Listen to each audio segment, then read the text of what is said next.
So, good afternoon to all. Good day sa lahat ng mga nakakapanood nito. So, this is now your video guide for our modules 5 and 6 for Science 9. So, muli ako si Sir Hercine ninyo, giving you a video guide on your module. Okay? So, I will not be using the module. I will be pulling out some text from the module, and then I will be presenting them through my slides so that you can work through your modules. Okay? I have already given your instructions. Nakapagbigay na ako ng instructions through the sheet na nasa inyong mga classrooms. Okay? So,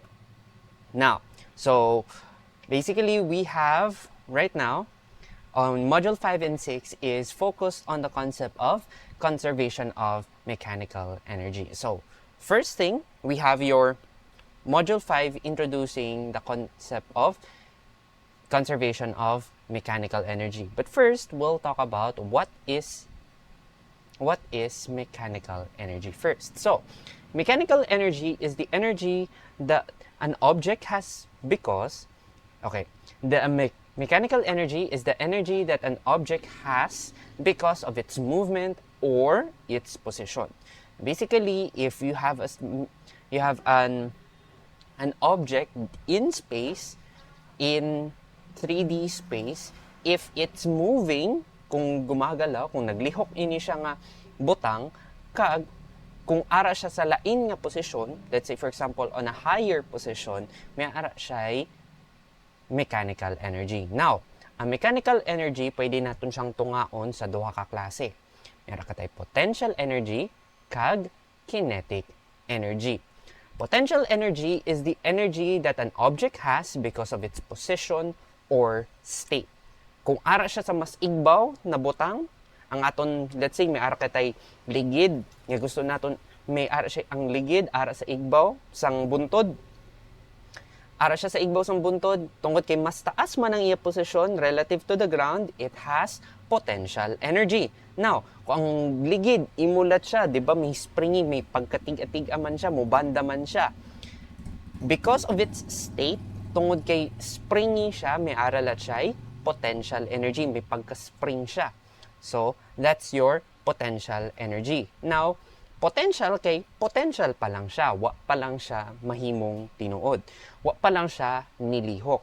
Once na nilihok na gani ang aton object, that is now kinetic energy.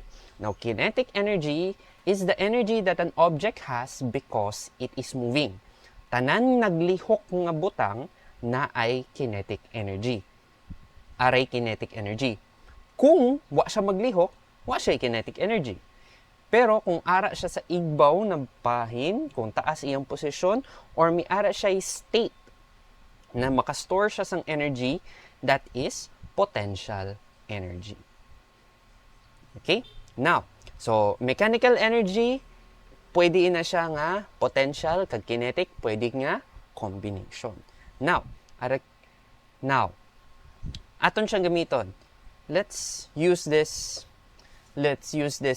diagram or illustration. So, kinetic energy versus potential energy. Potential energy is the stored energy an object has because of its position or state. Let's say ang runner, may ara katay nagjagan, runner, nga ara sa igbaw sang aton bungtod.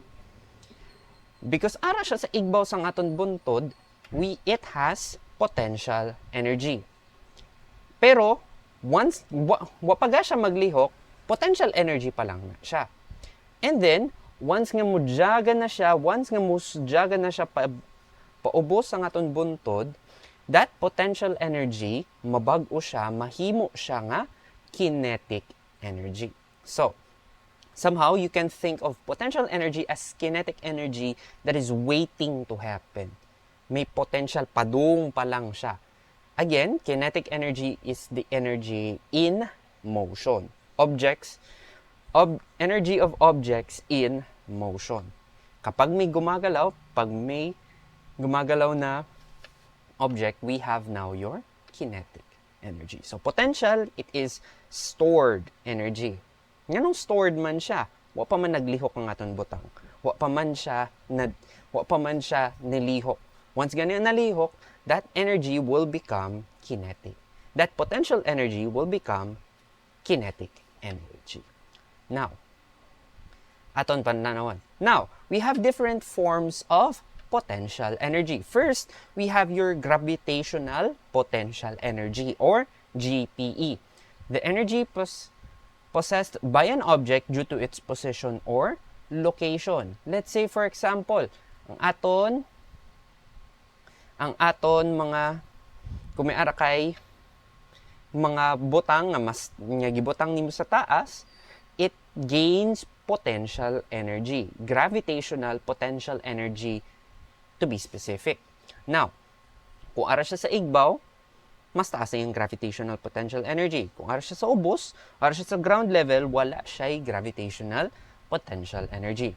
Another form of potential energy is your elastic potential energy. Elastic. Ang elastic potential energy is somehow is the potential energy that is related to your springs and elastic materials. Mabinat gani, ma-stretch gani nato ng mga objects or ma-compress gani naton, mapiit gani nato ng aton mga objects. They can act as a spring. And when they act as a spring, they show elasticity. Pagka binat-binat. Mabinat gani ang usa ka material or ma-compress, mapiit naton siya ang usa ka material, it can store elastic potential energy. Now, the other one is your chemical potential energy or CPE. Think of it as potential energy that is stored within the bonds of your atoms. 'Di ba ang atoms naton, they will form together, they will join to form molecules. Now, these molecules, they have bonds in them that store energy.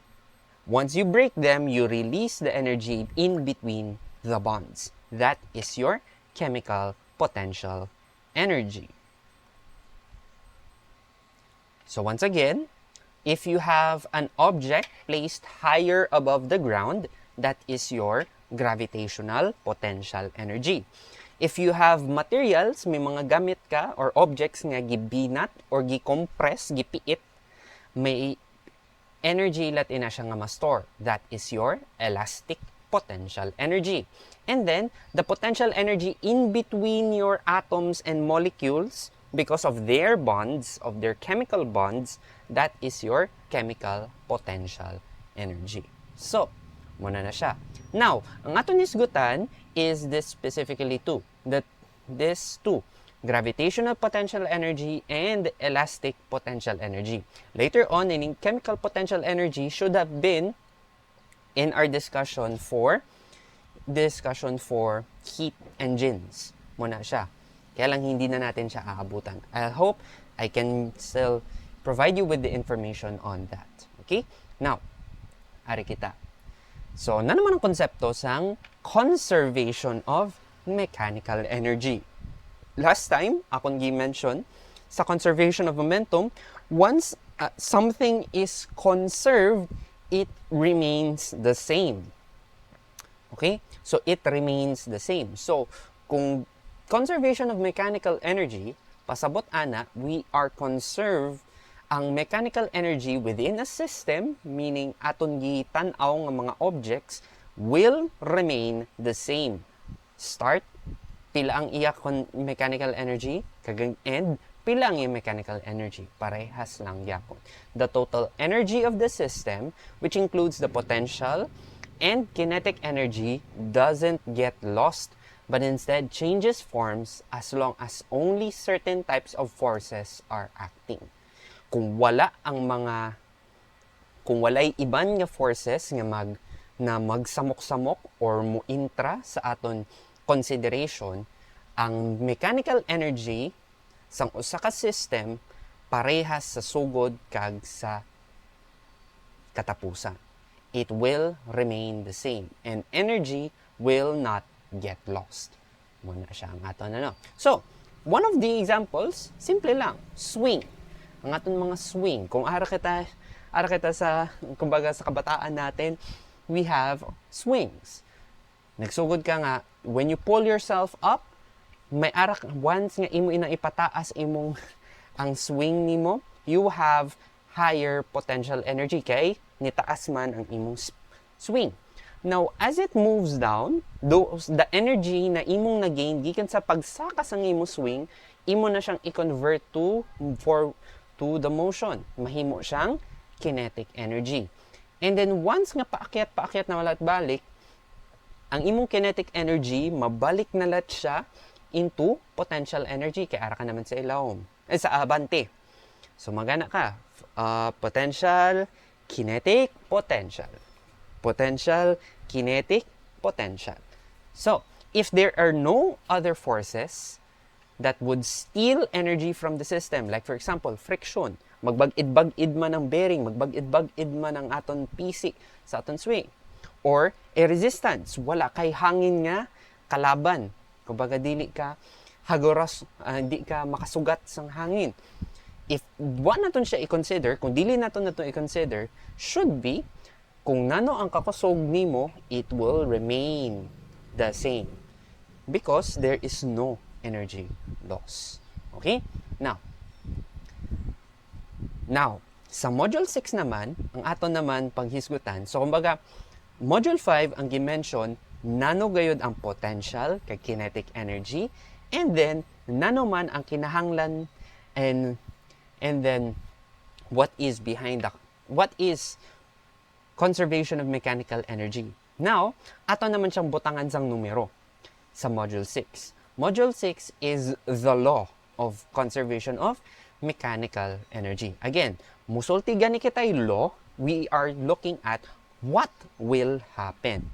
Nano man ang mahitabo, what will happen? What are the equations that will govern how we observe this concept? So, balikan naton.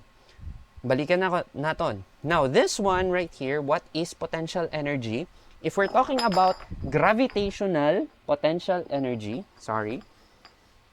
if we're talking about gravitational potential energy, it's right here.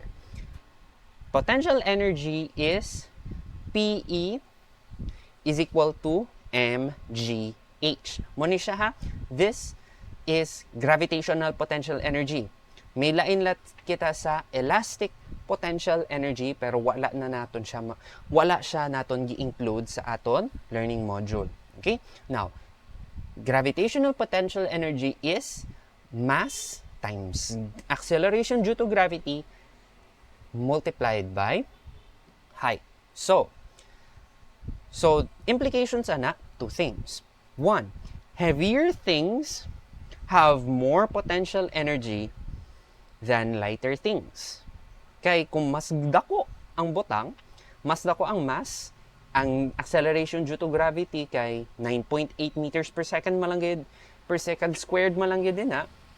And then ang height, let's say kung parehas ang kabug-aton, if we have a bowling ball, bugat kayo na bola, kag ping pong ball nga gaan da kaayo, mas dako ang gravitational potential energy sang bowling ball tungod kay mas bugat siya. Given nga, parehas lang sila kasang katag-ason. Now, another implication here is that mas taas ang object, mas taas ang iyang gravitational potential energy. So, syempre, ang mga butang nga gikan sa igbaw, taas kayo sang nataktakan, mas dako sang energy, mas bugat, mas persado ang iyang taktak. Okay? Mas dako ang iyang energy. Okay? Now, again, potential energy is stored energy by an object due to its position. Mas taas ang object, mas taas ang potential energy. Mas bugat ang object, mas dako ang iyang potential energy. Now, arilat kita sa kinetic energy. Again, kinetic energy is energy of movement or energy in motion. So, kumbaga, kung may ara kitay mga naglihok ng mga butang, mga sakyanan nato, bola, anything that is moving, it has kinetic energy.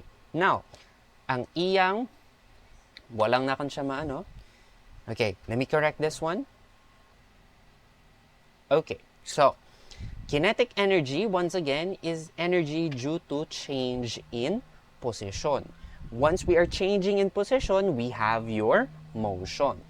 Kinetic energy is the energy of movement or energy in motion. Now, kani siya, simple, ano lang siya, 1/2 mv squared. So, if we have moving objects, mas dako ang object, syempre mas dako ang iyang kinetic energy. Mas bugat gani ang ating object nga naglihok, it has more kinetic energy.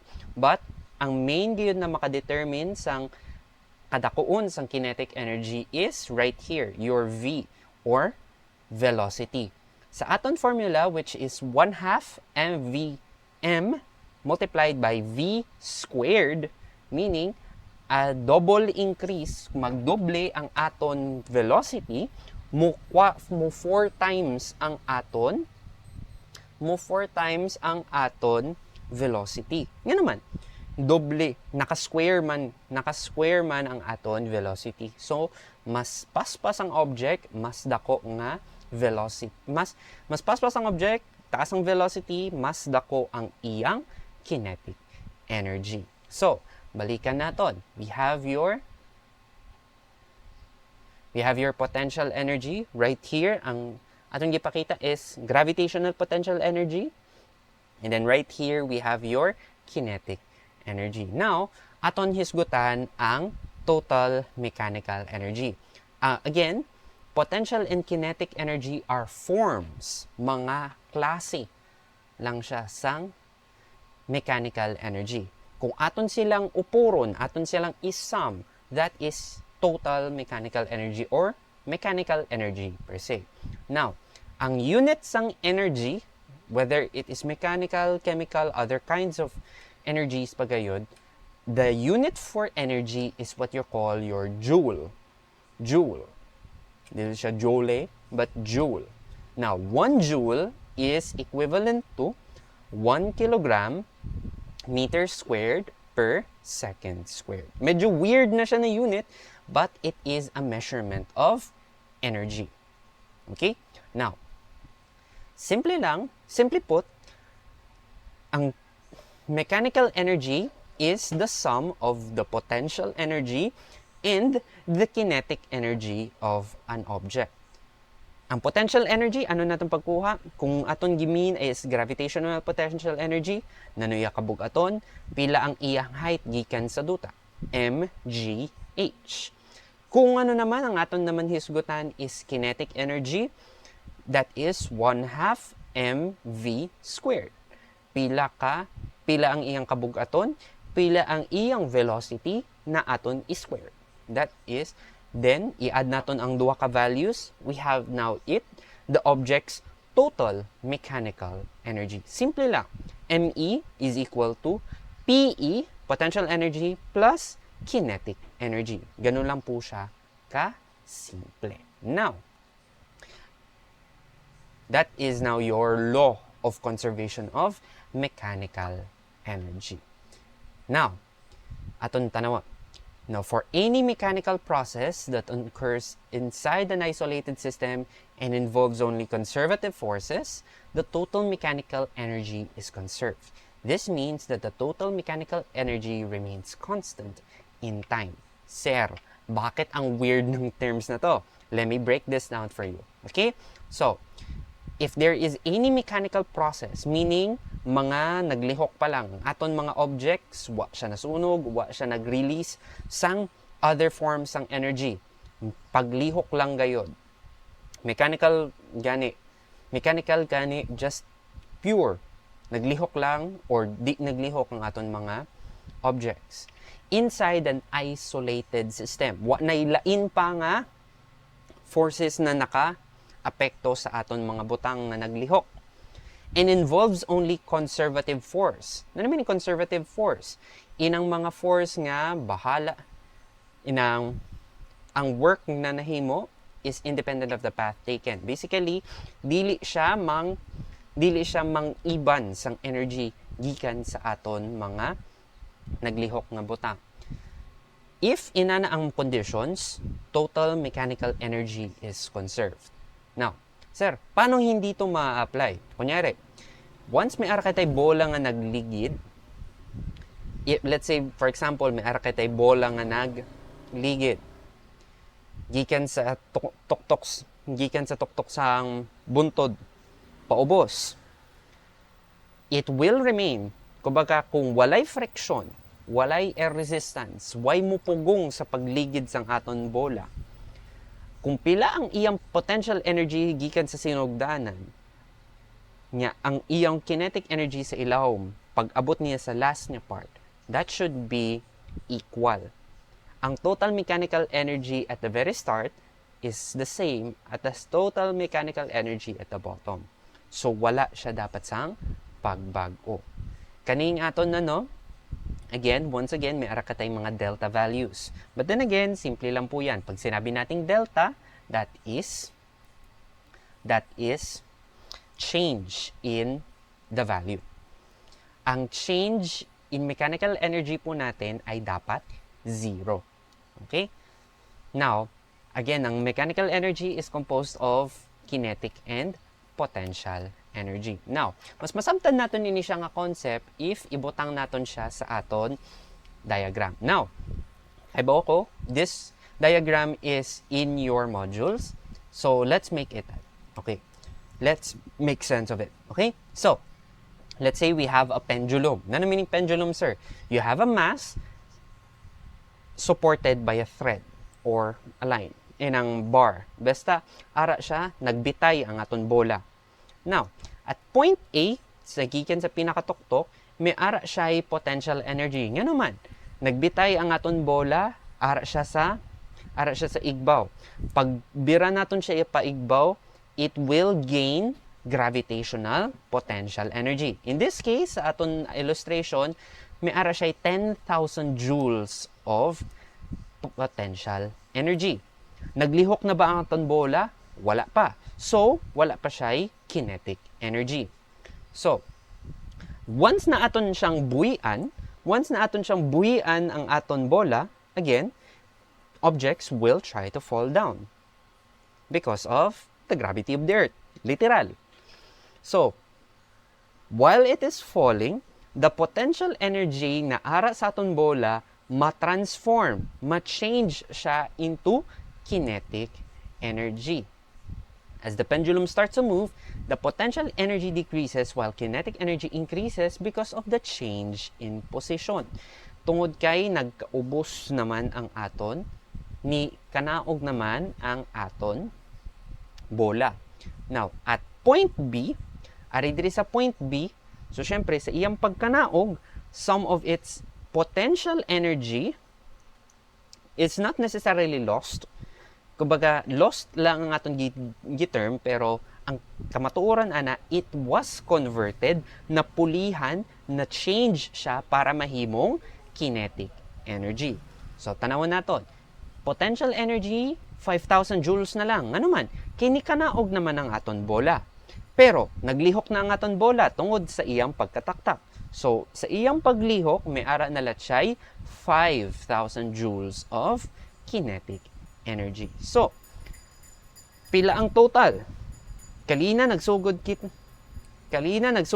10,000 joules of potential.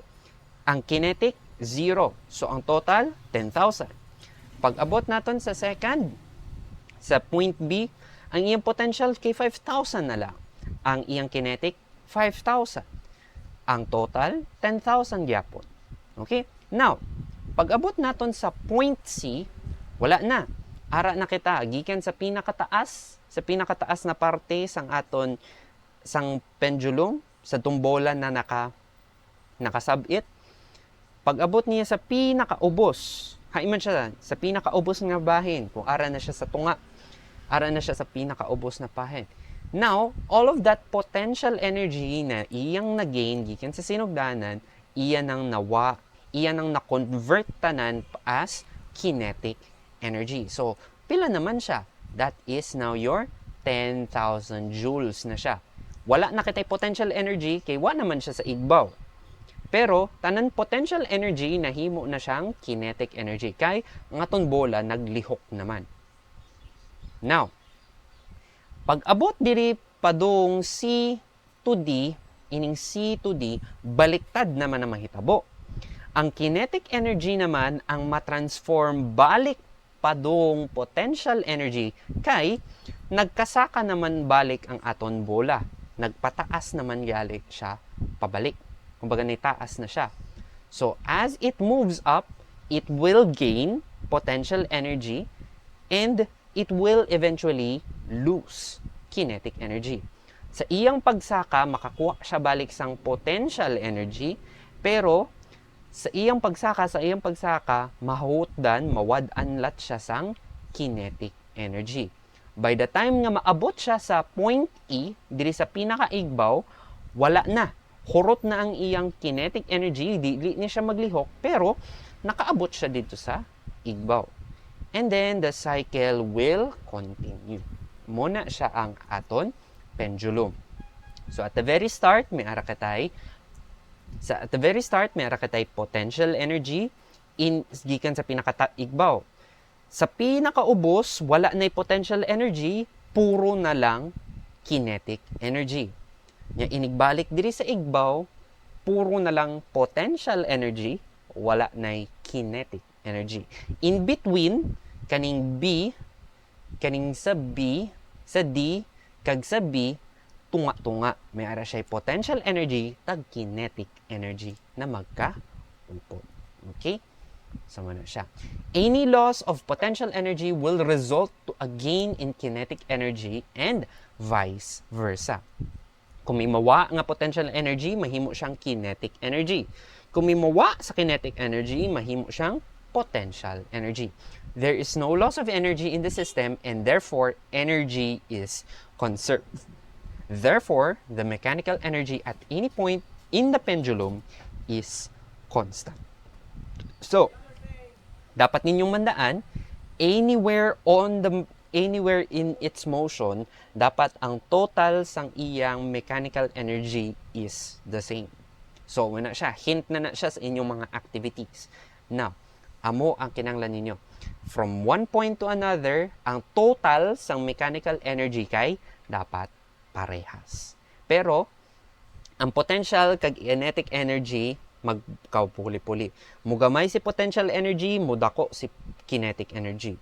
Mugamay si kinetic energy, muhinay ang paglihok, dapat mutaas si potential energy. Okay? So that's all for the module for this week. So module 5 and module 6, I have already given the instructions. So hopefully you can follow through your lessons. Okay? If there are any questions, you can ask me, you can check on me para matubag na ako ng inyong mga pangutana. Okay? So that's all for today. Goodbye and see you around. See you around.